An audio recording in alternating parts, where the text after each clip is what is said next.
Hey, what's up, Jedites? Welcome back to the channel. Today, we're going to be doing some extreme hill test on the Mini Goat V2. As you may remember, I burnt up the motor on the original version of this, and since I've updated the controller to a sine wave controller and the new direct drive rear motor. All Mini Goats that you order from now on will come equipped as you see here. So we're going to be putting this thing to the test. We're going to be doing some hills that are frankly not even recommended for this bike. We're going to conquer the wall, and we're going to eventually make our way up to Rose Hill Cemetery at Black Diamond Mine. So what do you say, guys? Let's see if the Mini Goat V2 is up for the challenge. Come on, let's get going. All right, guys, there we are off on the Mini Goat V2. So just a quick little recap. When I ordered this bike as one of the first ones out, it had a square wave controller, which means it had the vintage Motor Goat noise, like loud noise when you'd accelerate. And it had a smaller hub motor in the rear. It had a smaller direct drive motor in the rear. The thing was still pretty fast, but it would get physically hot to the touch when you were going up hills, and it wouldn't take much at all to heat that thing up. It was much smaller than the motor that's on here now. So this has a bigger motor. It looks like it has some like heat sinks built into it.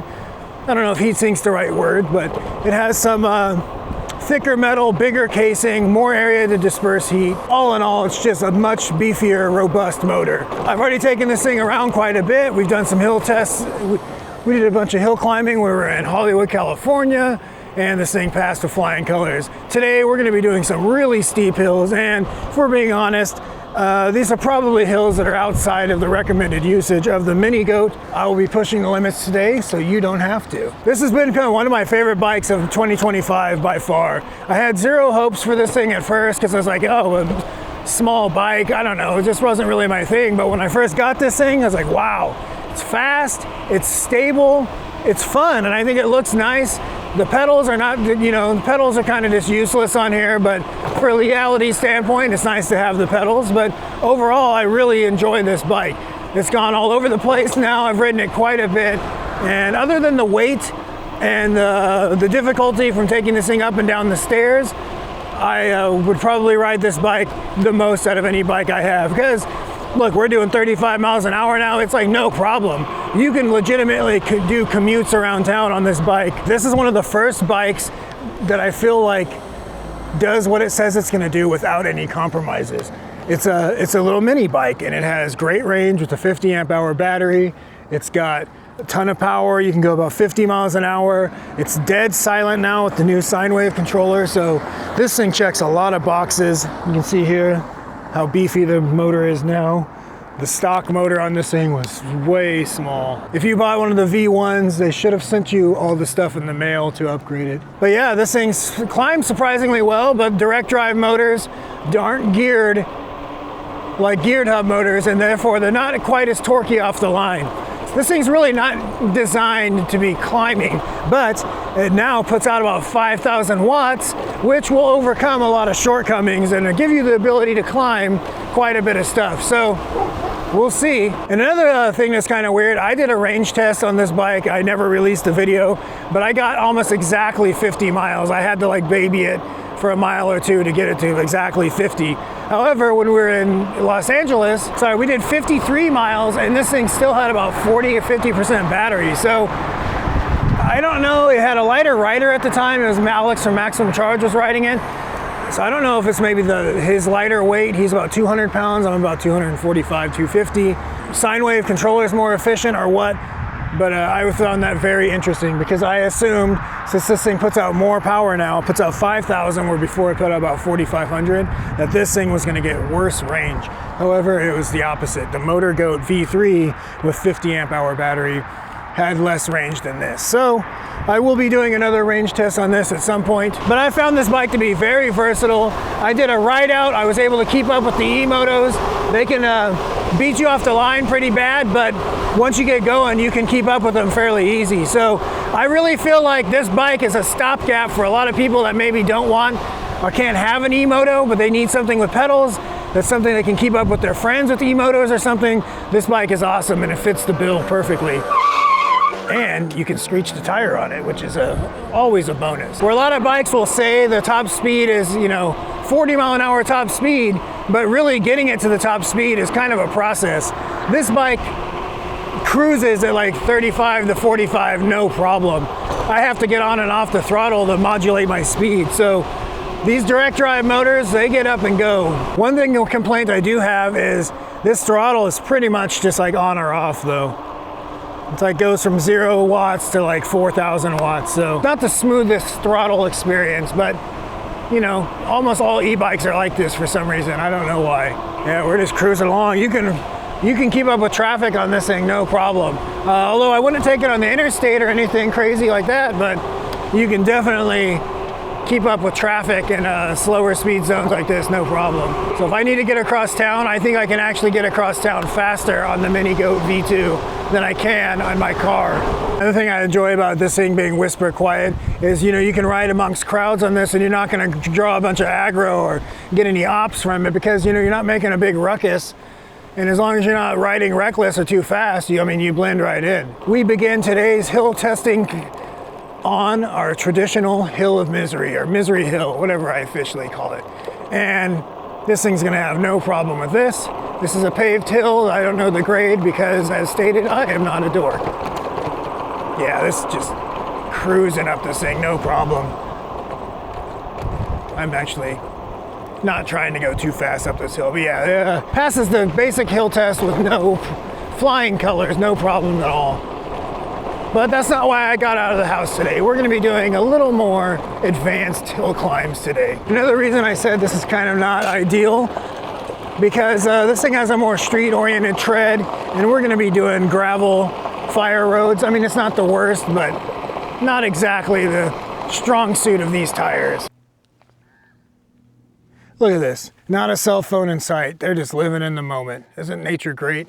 So I started off this today, charged about 92%. I'm showing 77 now. I'm not gonna be babying the power whatsoever because we're not having the longest ride today, but we are gonna be doing some elevation. You just gotta get out of the house, fellas. I was sitting at home, you know, you kind of get in funks. Getting outside, getting on your bike, getting some exercise is a natural mood enhancer. Works 9 times out of 10. I'm gonna say 9 because, you know, inevitably sometimes you'll get on your bike, you'll get a flat, or the weather conditions are just bad. So, but as a rule of thumb, generally, you're gonna have a better time once you're out of the house riding your bike. Officially entering Black Diamond Mines Regional Preserve. This is an old coal mine, active in the earlier 1900s, 1800s, earlier 1900s. Now it is a regional park for us to enjoy. And it's perfect if you like steep climbs. A lot of people come out here to get in shape for running or running up hills. Personally, if I'm not on a bike, you're not gonna catch me out here very often because it's pretty tumultuous. One thing I don't like about the way these direct drive motors work, or at least the way that Motor Goat has them set up, this is a speed-based cadence system, so each pedal assist level you're on will give you a max speed you're gonna reach, and it'll just give you power until you reach that speed. So what that means is inevitably when you're gonna go up a hill, you're not gonna reach that speed, and it's just gonna continue to give you full power the whole time, which is not very efficient on battery consumption. So if you're doing a lot of hill climbing on these goat bikes, it will drain through your battery very quick. This hill here is more of a gradual switchback up to the top. It'd be fairly challenging on a pedal bike, but doable. But this isn't extremely challenging when it comes to e-bike terms. Easily going up the first hill. Look at this. So we came all the way down there. We're just zipping right up this hill, no problem whatsoever. Oh, sorry, and guys, trigger warning, I did bring some guns today just for protection, just in case I run into a mountain lion or something. But isn't this great? Isn't this what e-bikes are great for, guys? I can come out here and do stuff like this all the time. As a matter of fact, I've lived in this town the majority of my life, and I've been up here a lot, but since I've gotten the e-bike channel going, I've been up here 100 times or so. I come up here all the time. So I find myself getting out of the house so much more often now that I have the e-bikes. I really appreciate that these e-bikes just enable people to get outside and do more out of their comfort zone. They equalize your fitness level. You don't have to be in great shape to go outside and enjoy these stuff like this. So I think they're absolutely awesome. So yeah, I really like this bike. If you're interested in ordering one, you can obviously use the link in the description of this video. Coupon code SHOOTTHECHIT to save yourself 5% off that order. This is definitely my favorite moped style e-bike of 2025 as of now. It's fast, very solid, it's quiet. I mean, it's just great. I think if you get on one of these and you ride it around for a few, you'll realize just how cool they are. I really like the MotorGoat V3, but at this point, the MotorGoat V3 is a bit dated. It still has the sine wave controller. It's noisier. It's a 60 volt system, or sorry, 63 volt system. It's just time for that one to be updated. So as of now, if I say out of the goat bikes I've ridden, I would recommend getting the Mini Goat V2. The only downside of this is it's not very good off-road bike. Not an incredible amount of suspension travel. Doesn't have, it's not very plush, but hey, that's why you have multiple bikes. You have one for each style of riding. Okay, now we are beginning up the base of what is colloquially known as the wall. And as we get closer here, I'll show you exactly why they call this the wall. This is a very hardcore stretch, or a very hardcore hill if you're gonna be riding a normal bike up here. I did it one time, and it was a long time ago, so I probably walked it most of the way, to be honest. It is very steep, and it's prolonged steep. If we make it up here on the Mini Goat V2 without having to stop too much, I'll be very impressed. Give it a little temp check before we get started here. Okay, it's warm. It's not hot. It's not like flaming hot or anything. There it is. This is what's known as the wall. You can see that truck going up there right now. We're gonna go up here all the way up until we eventually reach the pinnacle. All right, ladies and gentlemen, we begin our ascent of the wall. Now, like I said, I don't think this is within, you know, the typical operating parameters of this bike, but you know what? I'm gonna torture test this bike so you don't have to. This is reserved for the strongest of the strongest climbers. The E-Cells 5-star bikes can do this, but they do hit a thermal power reduction at some point. So I usually end up having to stop a few times and let it cool off because it just gets too difficult. The Kingstar has a thermal cutoff, so I actually have to stop here at least once or twice doing the Kingstar. The only bike I've made it up here on with no problem was the Anioki A8 Pro Max. That's a dual motor direct drive bike, 4,400 watts.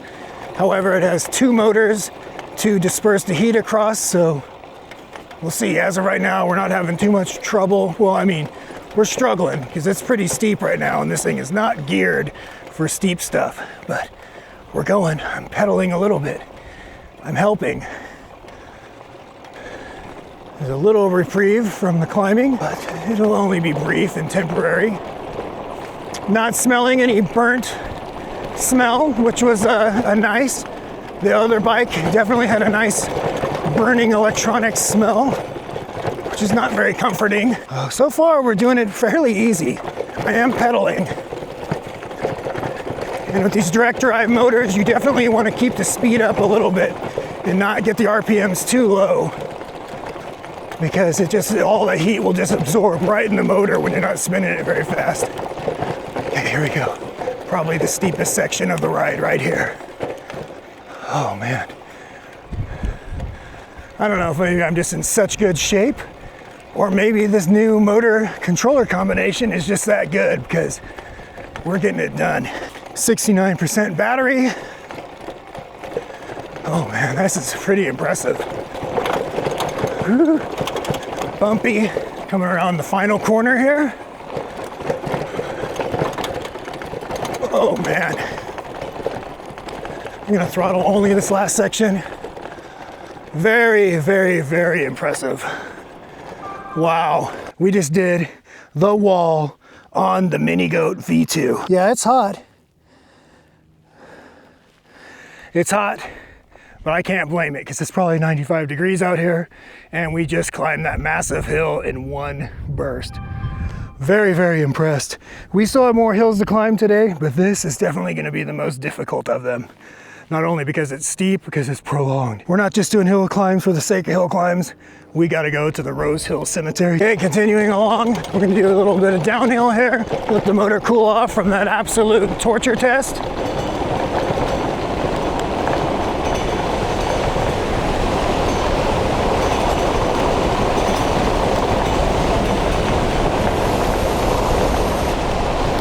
Easy to get a false sense of confidence through here, but then you come up on these corners, and these corners are banked the wrong direction, so you really got to control your speed.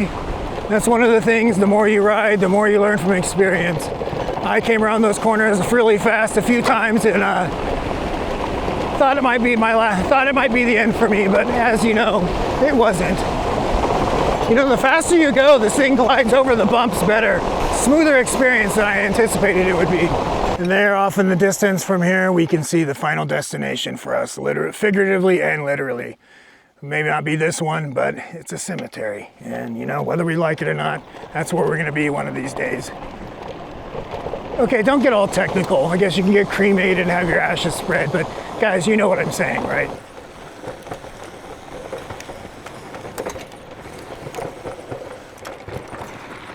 Our last hill test for the day, up to the Rose Hill Cemetery. We're just going full throttle, throwing caution to the wind so far. No pedaling, no issues. Ironically, this thing climbs like a billy goat, even though it's the mini goat. But it climbs really well. Better than bikes that I feel like are marketed towards climbing. This climbs better than the 5-star bike. Okay, I can feel it slowing down a little bit now. I'm gonna see if I can do this without giving it any pedal assistance. Oh, we're still going. We're still doing it. 10 miles an hour coming around the final stretch. Still is pegged at 5,000 watts. Gotta be generating a ton of heat, but you know what? It did it. It did it, ladies and gentlemen, and we have arrived at the Rose Hill Cemetery. Here are the world famous Rose Hill Cemetery. These were all living and breathing human beings at one point. They worked out here, they worked in the mines, they had families out here, they had friends, they had their own lives. And it's just crazy to me, and it's kind of a sobering factor. When you come out here and you see things like this, you're reminded that we're in a long lineage of people that have lived on this planet. You only get one shot at this life, and it's time to stop living in your comfort zone. It's time to get out there, take some chances, do some things that you normally wouldn't do because you're only gonna have one chance at it. And the last thing you wanna do is end up with a bunch of regret. So, you know, if you look at these tombstones, they have their name for when they lived, Isaac and Julia Holt. It doesn't say they were afraid of public speaking. It doesn't say they were afraid to take chances. It just stated that they lived and breathed on this very planet. You know what? The older I get, I'm 45 years old now, and I'm starting to realize that, you know, you gotta do it while you can. This YouTube journey has gotten me way out of my comfort zone. I appreciate it a lot. It's a form of expression, a creative outlet. I've got to meet people, do things I never thought would be possible, and I just want to spread that. So if you have a passion or something you want to share with the world, please take advantage of YouTube. It's a very it's scary at first. You start filming yourself. I'm in the middle of a cemetery right now talking to myself. It doesn't come natural to most people, and myself included. But I feel like once you start doing it, you put yourself out there, which is very scary because you're out there for everyone to judge you, make comments publicly. But it's just a great creative outlet, and it's been a real growing experience for me and something to work on. And it's something outside of work, get to build a community, and it's just great. So whether it's your cooking, guitar, whatever it is, guys, if you're passionate about something, please start a YouTube channel. Or it doesn't have to be YouTube. I mean, just do something outside of your work. Find a hobby, something that you can like be passionate about, guys, because it really helped improve my quality of life, and it's something I just enjoy. I love e-bikes. I love sharing that with people. I love getting people out on their e-bikes to do stuff like this, and I just really hope that some of you feel the same way. Maybe help you if you got out of the house, if you went on a ride because you saw one of my videos, and you know, I think I've done my job. I appreciate each and every one of you for watching these videos, guys, and I really mean that. That's enough sappy stuff. If you're interested in purchasing a MotorGoat V3, feel free to use the link in the description of this video. Doing so does really help support the channel, and the MiniGoat V2 is my hands down at this point my favorite bike of 2025. It's fast, it's versatile, it's useful, you can commute on it, you can keep up with E-Motos if you're going to be doing ride outs, you can do a whole bunch on that thing. The only thing it doesn't exceed at is being light. And I have to say, if you're not super concerned about range, get yourself the 30 amp hour version. It's going to be a bit lighter, a bit less expensive, and you're still going to be able to go just as fast, but just for not as far. Get outside, get on your bikes, enjoy your life, don't leave any regrets behind, and while you're at it, like, comment, share, subscribe, and we'll catch you in the next one. Peace.